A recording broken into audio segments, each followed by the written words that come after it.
और पाठशाला में इस वक्त की बड़ी खबर आपको बता दूं, हरियाणा चुनाव के लिए कांग्रेस की लिस्ट फाइनल हो गई है। पहलवान विनेश फोगाट चुनाव में उतरने के लिए तैयार हैं। विनेश फोगाट और बजरंग पुनिया आज ही कांग्रेस में शामिल हुए थे। विनेश फोगाट की सियासी पारी पर इस बीच साक्षी मलिक का भी बड़ा बयान आ गया है और उन्होंने विनेश फोगाट को नसीहत दे दी है।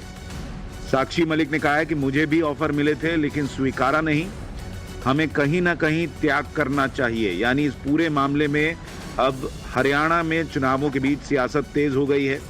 विनेश फोगाट, जिनके मेडल न मिलने को नरेंद्र मोदी से जोड़ा जा रहा था और वहां पर तमाम सियासत हुई, सोशल मीडिया पर बहुत हंगामा मचा, और अब विनेश फोगाट जब कांग्रेस में शामिल हुई हैं, इसको लेकर तमाम तरह के सवाल उठ रहे हैं। और इस बीच साक्षी मलिक का उन्हें नसीहत देना कि मुझे भी ऑफर मिला था लेकिन मैंने स्वीकार नहीं किया, हमें कहीं ना कहीं त्याग करना चाहिए। ये पूरा मामला हरियाणा चुनाव में बड़ा जोर पकड़ने वाला है और इसको लेकर सियासत गंभीर होने वाली है। क्या इंपैक्ट पड़ेगा हरियाणा चुनाव में, पब्लिक क्या कह रही है, क्या सियासत चल रही है, इस बड़ी खबर पर एक रिपोर्ट देखिए।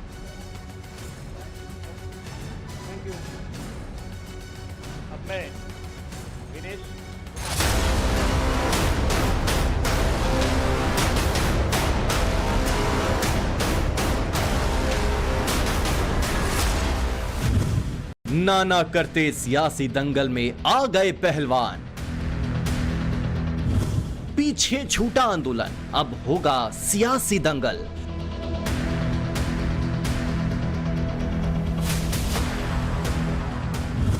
विनेश बजरंग की राजनीति साक्षी को पसंद नहीं आई। दंगल लड़ते लड़ते विनेश फोगाट और बजरंग पूनिया अब कांग्रेस के अखाड़े में जा पहुंचे हैं। महिला शोषण के खिलाफ आंदोलन का चेहरा बनने वाले दोनों खिलाड़ी कांग्रेस का चेहरा बन गए। मैं बहुत प्राउड फील कर रही हूँ कि मैं एक ऐसी पार्टी में, एक ऐसी विचारधारा में हूँ जो महिलाओं के साथ हो रहा अन्याय और उनके साथ बुरे बर्ताव के खिलाफ खड़ी है। वो लड़ाई लड़ने के तैयार है, सड़क से लेकर संसद तक। और मैं विश्वास दिलाती हूँ पूरे देशवासियों को कि जो मेहनत, जो लगन से हमने रेसलिंग में काम किया है, हम चाहते हैं कि देश के हर एक नागरिक को जो दर्द, जो तकलीफ हमने झेली है, खासकर महिलाओं के लिए, हर एक उस महिला के साथ में हम खड़े हैं जो अपने आप को लाचार, अपने आप को बेबस समझती है। धन्यवाद दूंगा केसी जी का, हरियाणा के प्रभारी हमारे दीपक बावरिया जी का, अध्यक्ष हमारे उदयपान जी का, पवन खेड़ा जी का और विनीत पुनिया जी का, और जितने भी कांग्रेस के हमारे लीडर हैं उन सब का, कि हमें विनेश ने बताया कि बुरे समय में हमारे साथ खड़े हुए। अब राजनीति में आ गए हैं तो कुश्ती में महिला शोषण के खिलाफ शुरू किया आंदोलन पीछे छूट जाएगा, आंदोलन के साथ ही छूट जाएंगे।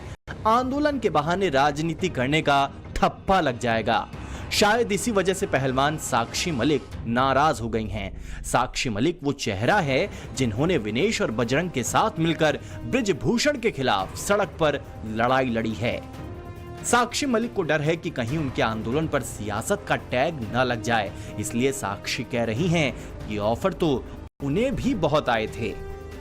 मैं हमेशा से रेसलिंग के लिए सोचती आई हूँ, रेसलिंग के हित में काम करती आई हूँ और हमेशा करती रहूंगी। मेरे पास भी ऑफर आए बड़े, लेकिन मुझे यूँ था कि मैं जिस चीज से जुड़ी हूँ, जो मैंने एक अच्छी शुरुआत की है, मैं उसको पूरा लास्ट तक लेकर जाऊं।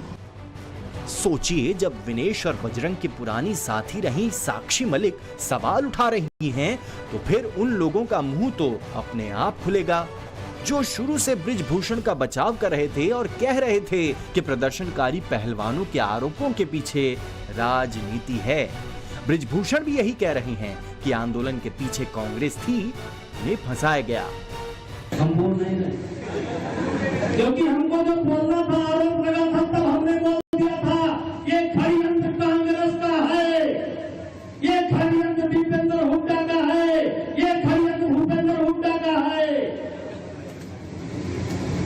मैंने बोल दिया था, आज देश बोल रहा है, अब हमको बोलने की क्या जरूरत है। यूपी के कार्यक्रम में बृजभूषण ने ये बयान दिया। इस दौरान वो कई बार भावुक हो गए, मंच पर कई बार आंसू पोंछते नजर आए। दोनों खिलाड़ियों पर सवाल उठाने वाले कांग्रेस ज्वाइन करने की टाइमिंग भी दिखा रहे हैं। हरियाणा चुनाव से ठीक पहले दोनों कांग्रेस में शामिल हो गए। जाहिर है कि शामिल होने से पहले ही टिकट मिलने, चुनाव लड़ने की डील हो गई होगी। सवाल उठ रहे हैं, इसलिए विनेश बैकफुट पर दिख रही है। जो लड़ाई थी वो जारी है, खत्म नहीं हुई है। कोर्ट में हमारा केस चल रहा है। वो लड़ाई भी हम जीतेंगे, जिंदगी की जंग भी हम जीतेंगे। खेल में जैसे हमने कभी हार नहीं मानी है, तो हम इस नए प्लेटफॉर्म पे जो आ रहे हैं, देश की सेवा का भाव, और सिर्फ बोलने तक सीमित नहीं रहेगा। ये हम दिल से हमने खेल किया है और दिल से हम ये काम करेंगे, जी जान से मेहनत करेंगे, अपने लोगों के बीच में रहेंगे। जो भी हम अपने लोगों का भला कर सकते हैं, चाहे कितना ही % हमारे हाथ में होगा, वो हम करने की कोशिश करेंगे। खिलाड़ियों के प्रति लोगों की इमेज अलग होती है और नेता के प्रति अलग। अब जब दोनों खिलाड़ी नेता बन गए हैं तो जनता भी उन्हें उसी नजर से देखेगी। कांग्रेस ज्वाइन करते ही दोनों खिलाड़ी नेता के रूप में आ गए। बजरंग पूनिया और विनेश ने बीजेपी पर हमला बोला। कांग्रेस पार्टी का मैं बहुत बहुत धन्यवाद करती हूँ, क्योंकि जब बोलते हैं ना कि बुरे टाइम में पता लगता है कि अपना कौन है। जब हम रोड पे घसीटे जा रहे थे तो छोड़ के बीजेपी को, देश में जितनी भी पार्टियां हैं वो हमारे साथ में थी, हमारे दर्द को समझ पा रही थी, हमारे आंसुओं को समझ पा रही थी। जो आज बीजेपी की IT सेल बोल रही है कि इनका मकसद तो सिर्फ राजनीति करना था, हमने तो उनको लेटर भेजा था, वो जब भी नहीं आए। तो देश की बेटियों की जो आवाज उठाई उसका भुगतान हम कर रहे हैं। लेकिन ये चीज हमें पता लगी कि जो अत्याचार बेटियों पे हुआ जंतर मंतर पे, उसके साथ सिर्फ बीजेपी पार्टी खड़ी हुई और सभी पार्टी हमारे साथ खड़ी थी। जिस दिन विनेश फाइनल में गई उस दिन पूरा देश जोश में था, पूरा जश्न हुआ। लेकिन अगले दिन जो घटना हुई पूरा देश दुखी था। लेकिन कुछ IT सेल थी जो पूरा देश में जश्न मना रही थी। विनेश और बजरंग बीजेपी को टारगेट कर रहे हैं। बीजेपी ने भी दोनों स्टार खिलाड़ी होने का लिहाज छोड़ दिया है, क्योंकि अब तो खुली लड़ाई है। एक लोकतांत्रिक देश है, कोई भी किसी भी पॉलिटिकल पार्टी में ज्वाइन कर सकता है। मगर हां, जो प्रश्न आपने पूछा कि क्या कहीं ना कहीं इन दोनों ने राजनीति की, मैं तो इसका उत्तर नहीं देना चाहूंगा। मैंने तो कहा डेमोक्रेटिक कंट्री है, मगर हां, जनता भी और मीडिया के साथी भी और कई बार बुद्धिजीवी भी ये सवाल तो पूछेंगे भी। ये डेमोक्रेटिक कंट्री है तो उनका भी अधिकार है। इस सियासी वार पलटवार में सबसे ज्यादा खुश कांग्रेस है। उसकी तो एक तरह से लॉटरी लग गई है, क्योंकि हरियाणा के चुनाव किसान आंदोलन और दिल्ली में पहलवानों के विरोध प्रदर्शन के बाद हो रहे हैं। किसान आंदोलन में भी हरियाणा के किसान बड़ी संख्या में शामिल हुए थे और महिला पहलवानों के प्रदर्शन में भी ज्यादातर खिलाड़ी हरियाणा से थे। दोनों खिलाड़ियों के बहाने कांग्रेस चुनाव में बीजेपी को महिला सुरक्षा, किसान आंदोलन और अग्निवीर के मुद्दे पर घेरने की तैयारी कर चुकी है। They fought for the Kisan of this country. You can witness that. When Kisan agitation happened, they are there with the Kisans. They fought for Agniveer. When they are in great difficulties, this is the social commitment of these great players.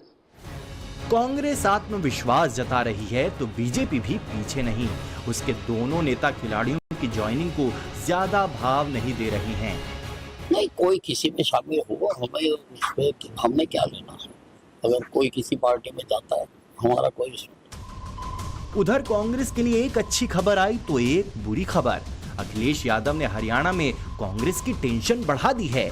Akhilesh Yadav ने खुलकर social media post में कहा कि हम मानते हैं हमारे या इंडिया अलायंस के किसी भी दल के लिए ये समय अपनी राजनीतिक संभावना तलाशने का नहीं है, बल्कि त्याग और बलिदान का है।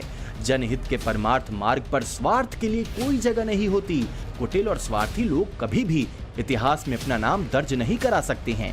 ये क्षण अपने से ऊपर उठने का ऐतिहासिक अवसर है। हम हरियाणा के हित के लिए बड़े दिल से हर त्याग परित्याग के लिए तैयार हैं। दरअसल अखिलेश यादव को ये उम्मीद थी कि जैसे वो यूपी में कांग्रेस का जनाधार न होते हुए भी उसे उपचुनाव में कुछ सीटें देगी, वैसे ही कांग्रेस को हरियाणा में सपा के लिए करना चाहिए था। लेकिन अखिलेश को झटका तब लग गया जब राहुल गांधी ने केजरीवाल के साथ गठबंधन पर जोर दिया और उन्हें पूछा तक नहीं।